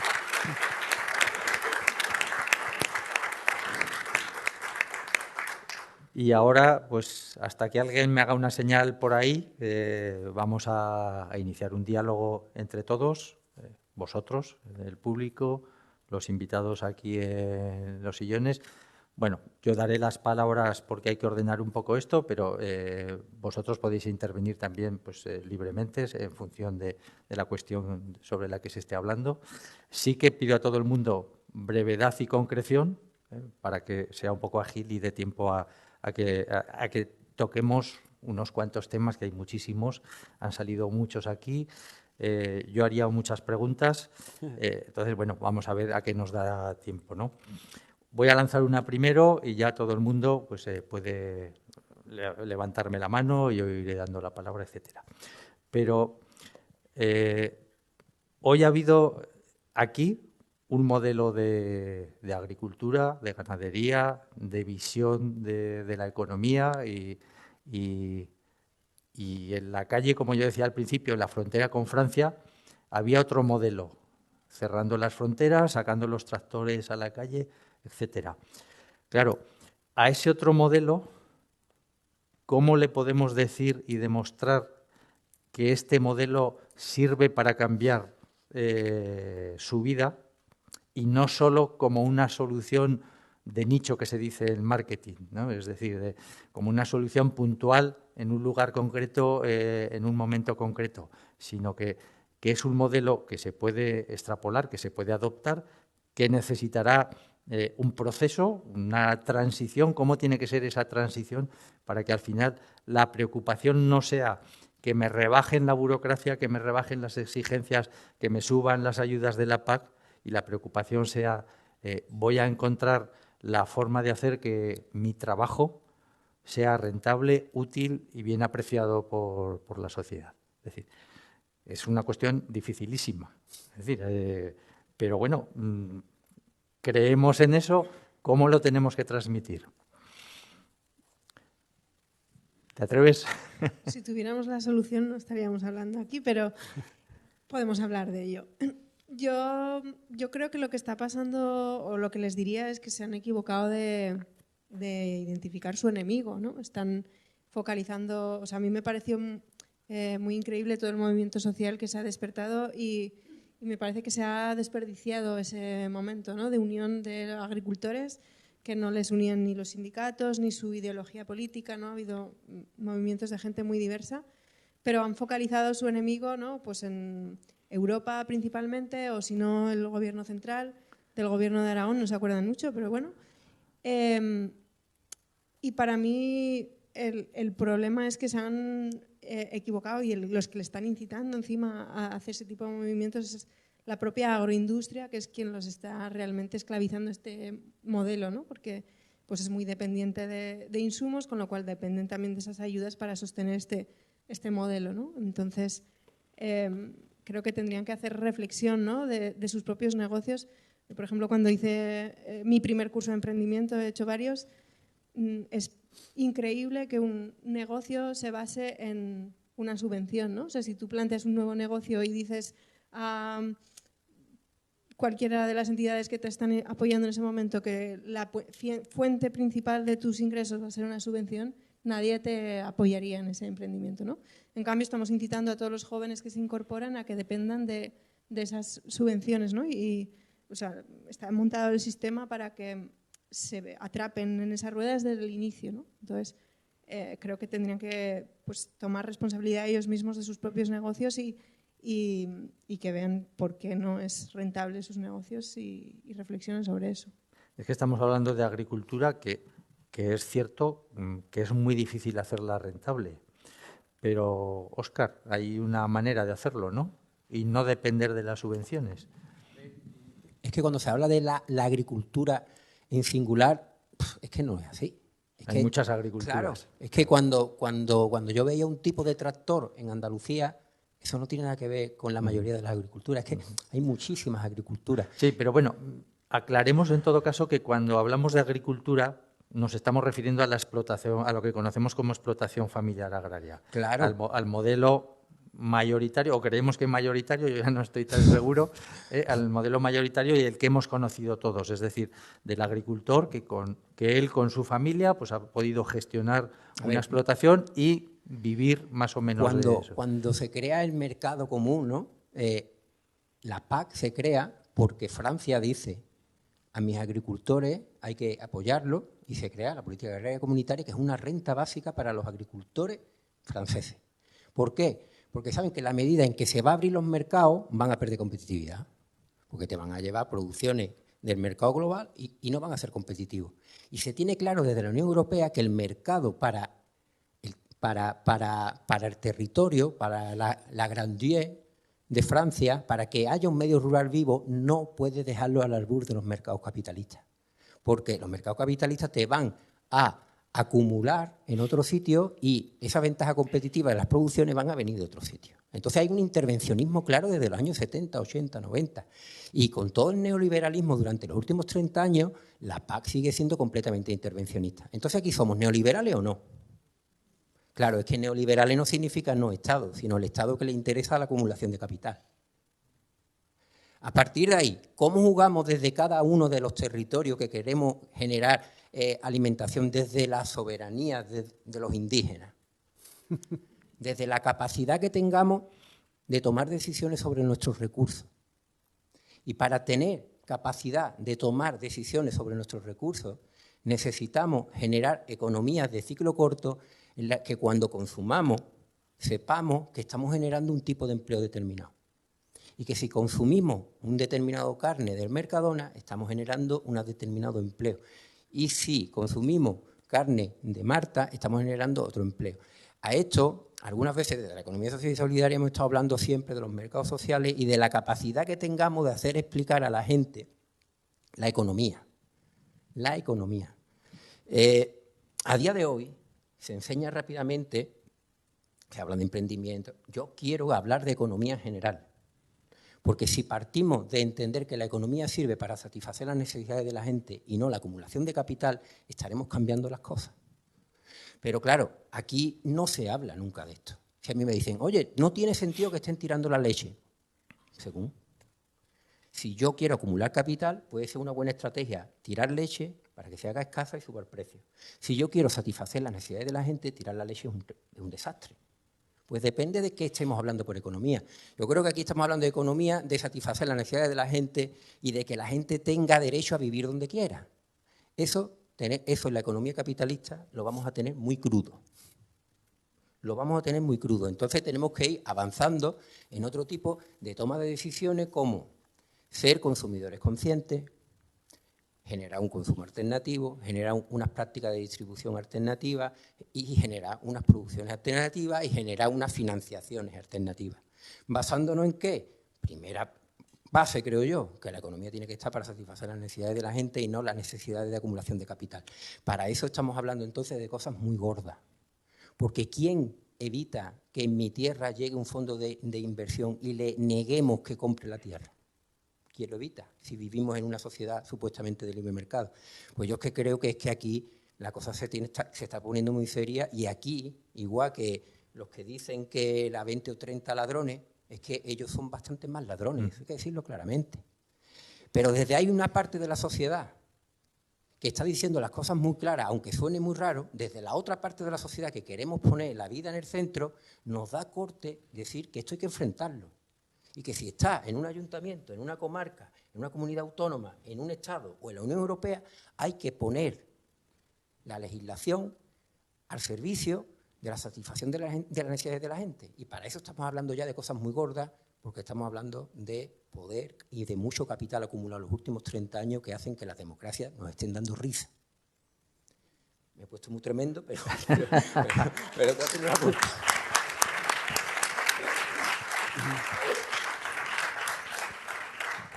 Preguntabas que quién evita que entren los fondos de inversión, etcétera.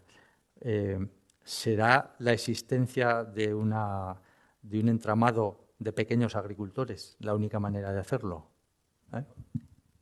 ¿Estáis de acuerdo? Yo sé, Óscar, Alberto sí. decía... A ver, sí, sin duda, cualquier iniciativa agraria al final tiene que buscar la sostenibilidad y, bien, como decía Marta, pues tiene que ser sostenible, tiene que ser ingresos igual a gastos, no puede generar unas pérdidas constantes. Yo también estoy de acuerdo que no solo se puede medir la agricultura con el indicador financiero, hay que mirar también el retorno no financiero que tiene esta actividad y algo básico de economía, que es que la economía agrícola mueve el sector primario, que es el primero que a su vez mueve el secundario, el terciario y inicia toda la cadena, ¿no? Es decir, pues con nuestro aceite de oliva nosotros lo envasamos, lo venden en una tienda, tiene un margen, lo venden en un supermercado, tiene un margen, pueden hacer conservas, pueden hacer tal. Todo esto tiene su retorno en toda la cadena. Y también nos hace falta concienciación en el consumidor, ¿no? Al final que, como decía Óscar, que se valorice todo lo que hay detrás de cada una de las formas de producir. No es lo mismo los productos de Marinaleda o la carne de Marta que un producto que puedas comprar muchísimo más barato. Y de ahí también la obsesión que tenemos como consumidores de ahorrar en la cesta de la compra. Es decir, venga a ahorrar en la cesta de la compra por ganar €1 de ahorro y, sin embargo, luego nos compramos un piso que nos cuesta 400.000 euros y nos chitamos. Y somos lo que comemos, ¿no? Y todo lo que hacemos cuando compramos y lo que movemos con la agricultura, pues quizá también el consumidor es culpable, ¿no? En cierto modo.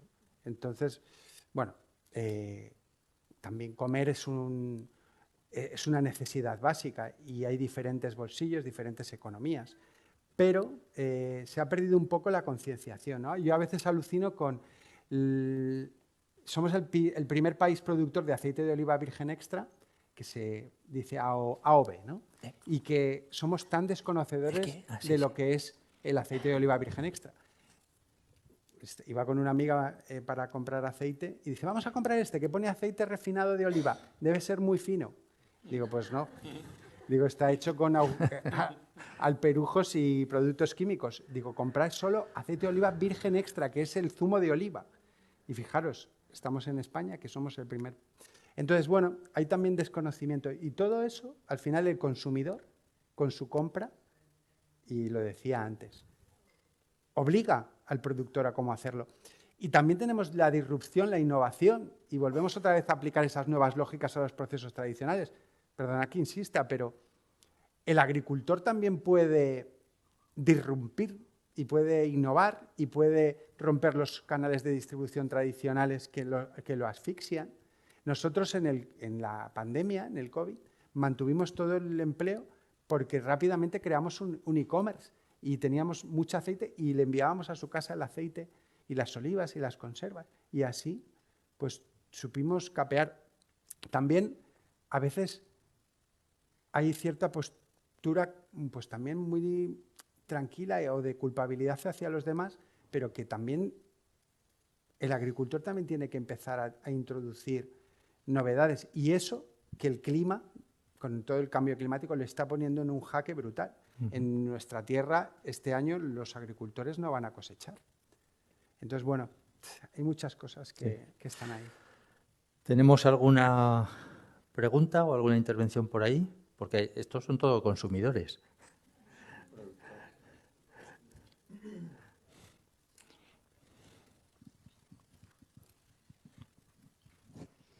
Buenas tardes. Me llamo Idrissa y gracias, Pilar, por la invitación. Somos un grupo de senegaleses que estamos haciendo formación auxiliar de agricultura en la finca Alfacram. Desde ese grupo nos ha interesado mucho esta jornada para intentar de plantear nuestra idea como inmigrante que estamos estudiando para dar vida a nuestras localidades, sobre todo en las zonas rurales donde somos también gente de pueblo, porque muchos de nuestro pueblo estamos sufriendo despoblación y también hay muchos jóvenes que se han intentado arriesgarse a ir al Mediterráneo. Y hace 2 años estamos concienciando a nuestra gente que a través del pueblo ahí podemos iniciar una etapa para dar vida a nuestro pueblo. Por eso queremos preguntar cuál es vuestra principal herramientas de ese inicio para emigrar a la vuelta para iniciar a dar vida a vuestros pueblos. Gracias. Lucía, ¿tú tienes alguna...? Sí, igual por el tiempo que veo vale, en el reloj, vale. voy a darle... Vale. Sobre el tema de cooperativismo en el medio rural, yo soy de un pueblo del Somontano. Durante los 70, después de, bueno, cuando ya empieza el productivismo, el sector agrario se industrializa, se empieza a hablar de cooperativismo en la provincia de al lado, en Lleida. Hay muchos casos de cooperativismo que han ido muy bien. El área de Guissona lo conocemos todos porque ahora están abriendo en Zaragoza cada 50 metros un área de Guissona. Pero en Huesca, al menos en mi pueblo, el caso que conozco, no triunfó el tema del cooperativismo. Se hizo una votación entre todas las personas del pueblo para ver si se querían incorporar a una cooperativa y al final, como no hubo gente suficiente, no funcionó. No sé si fue por tema de cómo estaba estructurada la propiedad de las tierras, no. Allí no hablamos de lugartenientes o terratenientes, ahí hablamos de amo. Teníamos el amo Torres y el amo Vescós y el resto éramos, bueno, a los que nos mandaban los nietos, a los que mandaban a Melilla a hacer la mili porque ir a Jaca, no, mejor a Melilla, jódete por haber comido con los del PC en el 20 y tantos.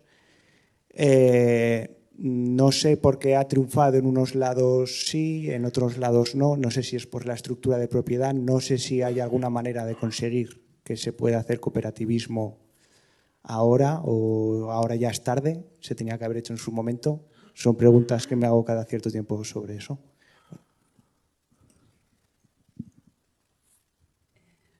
Acumulamos las preguntas para... Bien. A ver si... No sé si... Hola, buenas.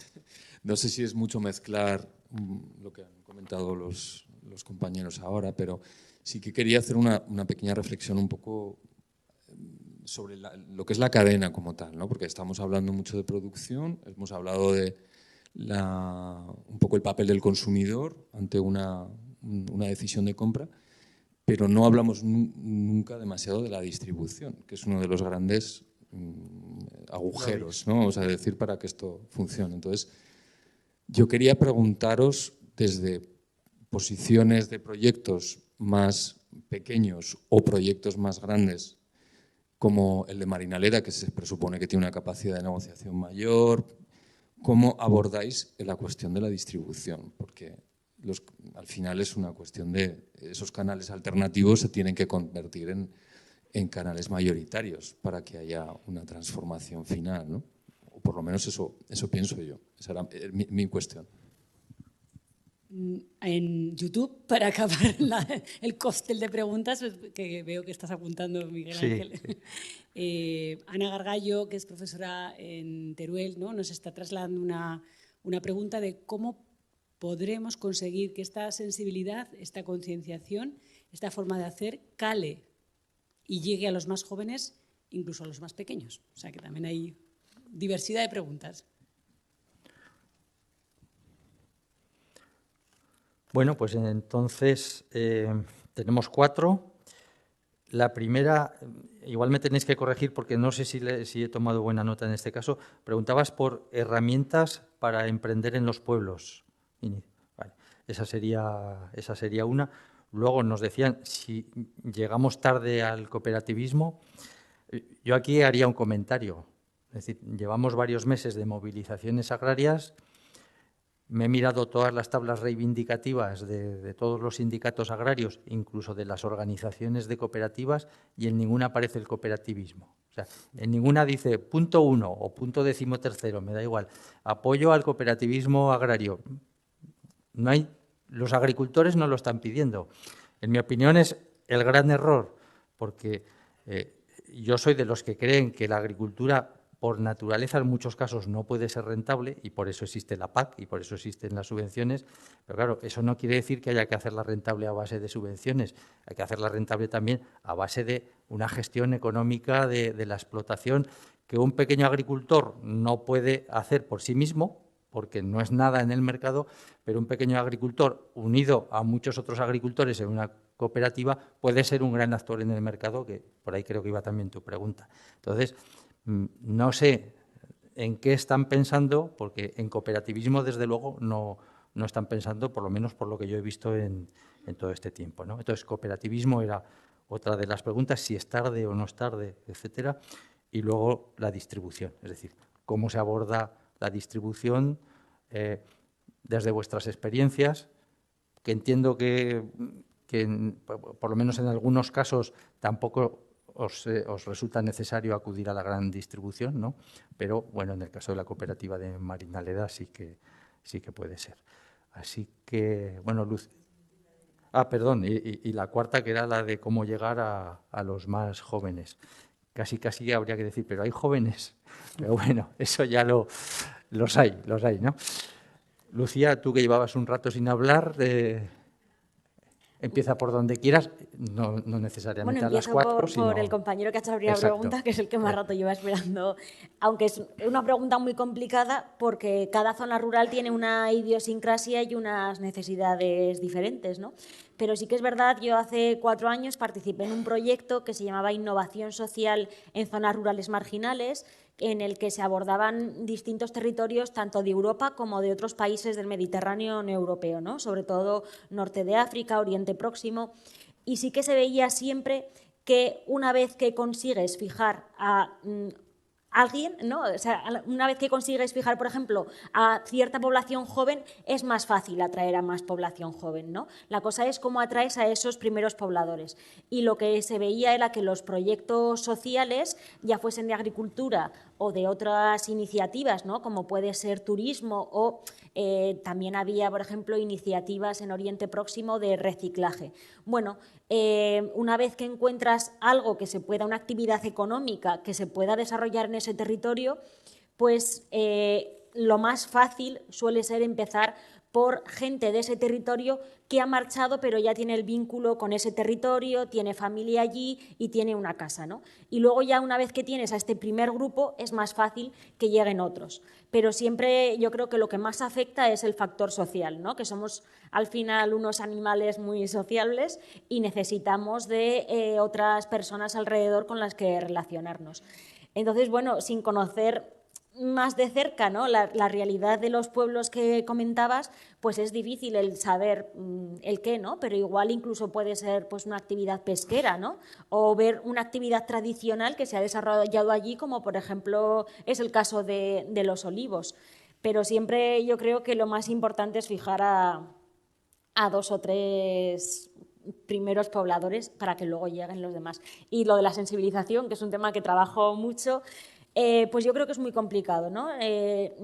Yo trabajo en una ONG que se llama Justicia Alimentaria y hago mucha sensibilización y este año estamos con un proyecto con universitarios y creo que a los universitarios les da igual. O sea, estos años anteriores trabajábamos con formación profesional y con institutos y creo que es mucho más fácil llegar a institutos y formación profesional usando palabras clave que no estén politizadas, porque si usas ciertas palabras como puede ser feminismo ya no escuchan más, pero si hablas de mujeres rurales pues puedes llegar, ¿no? Si no hablas de agroecología y hablas de agricultura tradicional pues parece que te escuchan.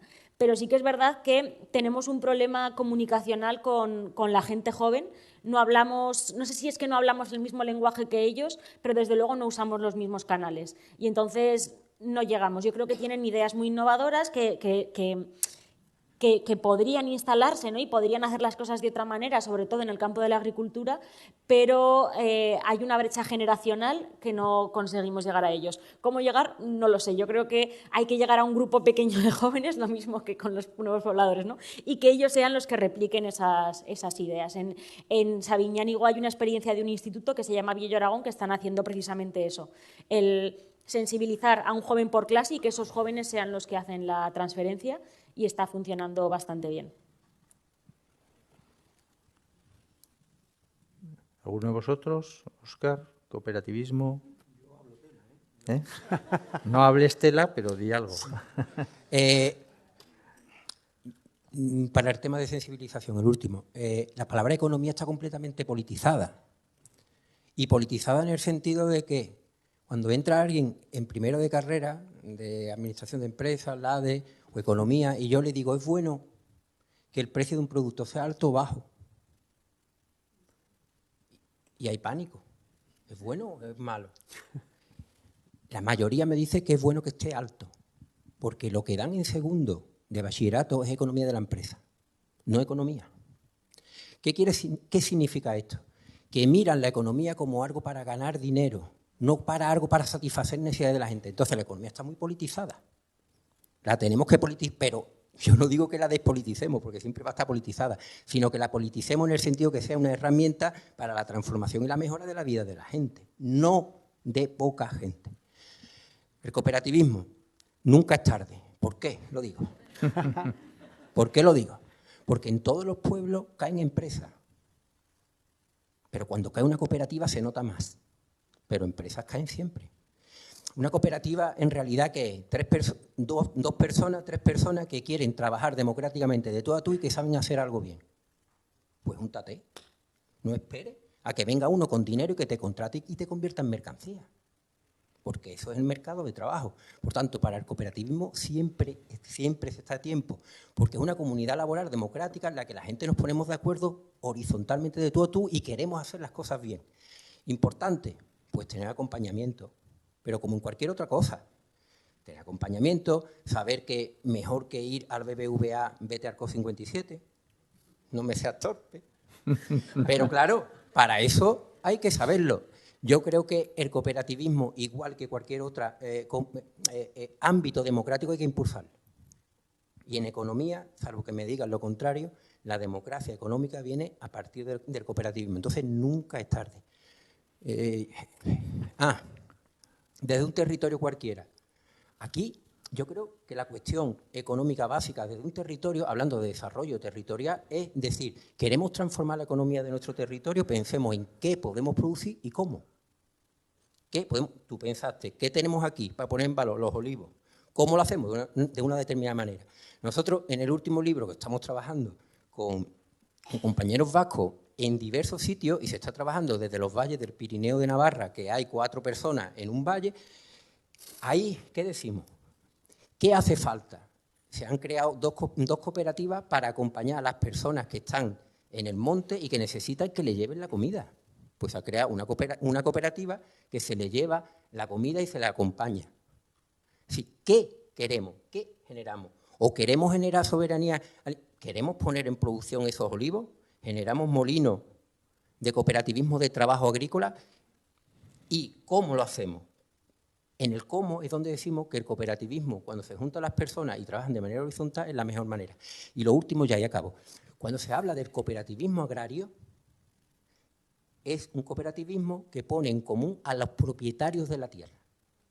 Cuando hablamos de cooperativismo a secas, nosotros lo que estamos poniendo en medio es la vida, el trabajo, el día a día. Entonces, el cooperativismo agrario en Andalucía, por ejemplo, no quiero extrapolarlo, pero en Andalucía ahora mismo son herramientas fundamentales del extractivismo. Herramientas fundamentales del extractivismo, no transforman nada. Pero si hablamos de otro cooperativismo de trabajo en el que se está generando las cosas de otra manera, podremos transformar muy poquito, pero por lo menos creo que vamos en la misma dirección, en la buena dirección. Por tanto, cuando hablamos de cooperativismo estamos hablando de muchos cooperativismos, igual que hablamos de muchas economías y hablamos de muchos trabajos. Como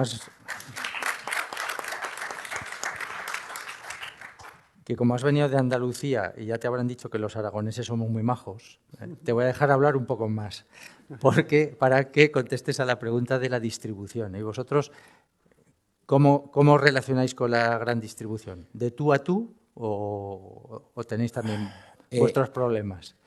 Brevemente. En el año 15, cuando Marinaleda requirió un préstamo colectivo de COP57, hicimos un plan estratégico y todo ha funcionado medianamente bien, menos las mejoras en la distribución.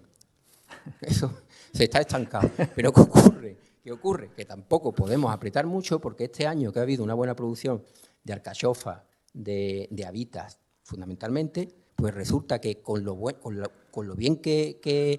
gran producción que ha habido, tenemos los precios más altos del mercado en cada epígrafe del mercado mayorista, porque prácticamente todo se vende a mercado mayorista, y no llegamos ni al 60% de lo que nos demandan, fundamentalmente porque las habitas de marinaleda en aceite de oliva te mueren.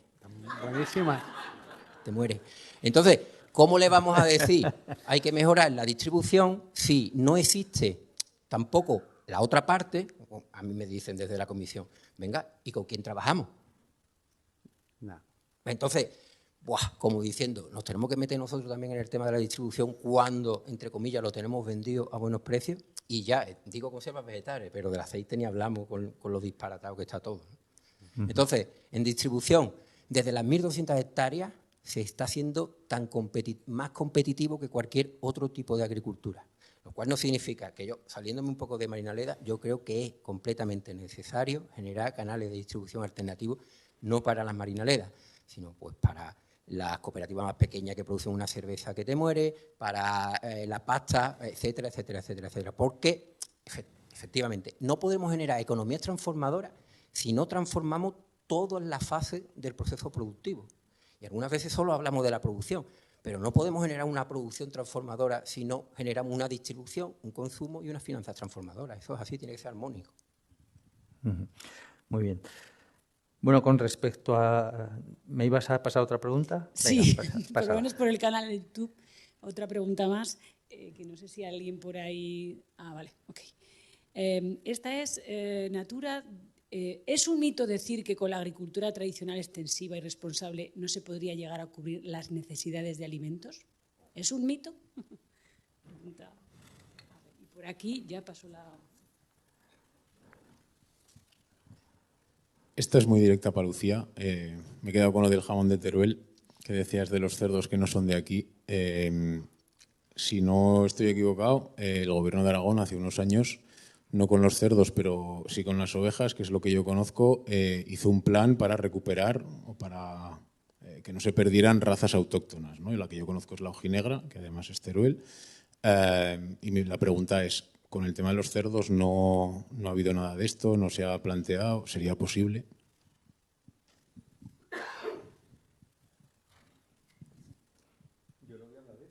Es que lo de los cerdos es meternos en otro fregado, porque aquí ya entran los vascos y esto es que no acaba nunca. Porque también pasa lo mismo con Cantabria, bueno, no voy a entrar en ese fregado. Teníamos una raza autóctona de cerdos que sobrevivió al siglo XX, pero mira, teníamos un profesor en la universidad, que era Carlos Añudo, que lo primero que nos decía en clase de etnografía era: una raza es raza cuando la administración dice que lo es. Entonces, al final... todos los gobiernos querían tener cuantas más razas mejor. Entonces, si no tenían ellos la suya o si la compartían entre varias comunidades autónomas, pues el primero que la registraba se la quedaba, ¿no? Y si le ponías un nombre súper raro y súper local, pues ya los otros dejaban de querer esa raza. Entonces, un poco con los cerdos pasó algo de eso. Y es una herida que todavía está ahí un poco abierta. En la Fueva intentaron recuperarla. Bueno, sé que hay gente todavía haciendo intentos en la Jacetania, quedan algunos cerdos sueltos por ahí, pero mucho trabajo por hacer. Y razas autóctonas en Aragón creo que tenemos 18, si no me equivoco. Casi todas son de ovino porque nuestros ecosistemas son muy de ovino. Tenemos 3 vacas, aunque una es autóctona por la PAC, por la Política Agraria Común, que hizo transformar la producción agraria aquí, y una vaca de leche que se había traído de fuera y se había mezclado con las vacas locales, se tuvo que convertir a carne y se inventó una nueva raza así de repente. Y luego tenemos las 2 de vaca, de ovino un montón, y entre ellas la ojinegra, que es, junto con la raza aragonesa, las únicas 2 que no están en peligro de extinción de todas las de ovino. Y luego de vacuno, la pirenaica y la parda de montaña no están en peligro de extinción, pero el resto de las 18 razas que tenemos están todas en peligro de extinción. Tenemos hasta un pavo de raza autóctona. La única raza autóctona de pavo registrada en España es un pavo aragonés, se llama pavo oscense. Y luego tenemos 2 gallinas, bueno, una de caballos, tenemos muchas cosas. Pero el cerdo es precisamente la más sensible aquí en Aragón. Marta, yo no es que te quiera pasar los marrones, pero Es la más debe ser que difícil. estás aquí al lado, ¿no? ¿Es un mito lo de que la agricultura extensiva puede ser suficiente para alimentarnos? Yo no sé si es un mito o no, pero actualmente existe un 30% de desperdicio alimentario, con lo cual creo que tenemos mucho margen de mejora para probar si realmente podemos alimentar al mundo de otra manera. O sea que yo creo que sí que se puede. Lo que pasa que es cierto que el consumidor tendría que concienciarse también de que hay que pagarlo, porque tiene un precio la agricultura extensiva. Bueno, yo creo que eso también es un mito, de que cueste más al consumidor. Porque si tú disminuyes todo el beneficio, que se quedan todos los intermediarios por el camino, al final el precio final no tendría por qué ser mucho más superior al precio. Yo comparo la carne que yo vendo a la carne que vende el carnicero en el mismo pueblo en el que estamos y es igual o más barata. O sea que no estoy de todo de acuerdo con eso, ¿no? Pero... ¿Y es un mito que se puedan eliminar a los intermediarios? Bueno, ahí volvemos al tema de la distribución alternativa, ¿no? Es complicado, ¿no? Porque hacerlo todo tú mismo es muy complejo y eso no es el modelo seguramente a seguir, ¿no? Ojalá esa parte la pudiera evitar de mi negocio y no tener que llevar en un remolque refrigerado cada mes la carne yo. Pero bueno, no lo sé, no sé cuál es el sistema porque no lo hemos encontrado aún, ¿no? Pero creo que sí que hay que trabajar en otros modelos y precisamente usar la innovación y la creatividad que tenemos como personas para buscar otras maneras, ¿no? O sea que... Vosotros, Alberto, no tenéis intermediarios. En principio no. Nuestra filosofía es, bueno, nuestros principales... ¿No? ¿Se oye? Sí. Sí. Los principales clientes son nuestras madrinas y padrinos. Al final tenemos 7.600 madrinas y padrinos en 28 países que son los principales consumidores de nuestros productos. Luego vendemos a través del e-commerce y sí que utilizamos una red de distribución de la tienda Gourmet que funciona muy bien porque es un distribuidor que valora mucho el producto y aquí en Zaragoza hay varias tiendas Gourmet que tienen todos nuestros productos. Y las experiencias que hemos tenido con la gran distribución, una con una gran distribuidora de grandes almacenes, para mí fue la peor experiencia que he tenido en 10 años, porque estuvimos esperando 3 meses para que nos atendieran, llegamos a un sitio en Madrid que tuvimos que coger un número como cuando vas a coger fiambre, de repente viene un señor con corbata y dice, a ver, traiga sus productos, los ponen allí, prueba, dice, a ver, déjeme una referencia de todo esto, ya le llamaremos, así, pase, siguiente. Y a los 3 meses nos llamaron, querían varias referencias, teníamos que adelantar 3 palés por adelantado, pagaban a los 90 días y ellos decidían cuándo ponían en promoción el producto y eso que hacen del 2x1, tú tenías que ponerlo gratis. Entonces eso para un pequeño productor eso es inviable.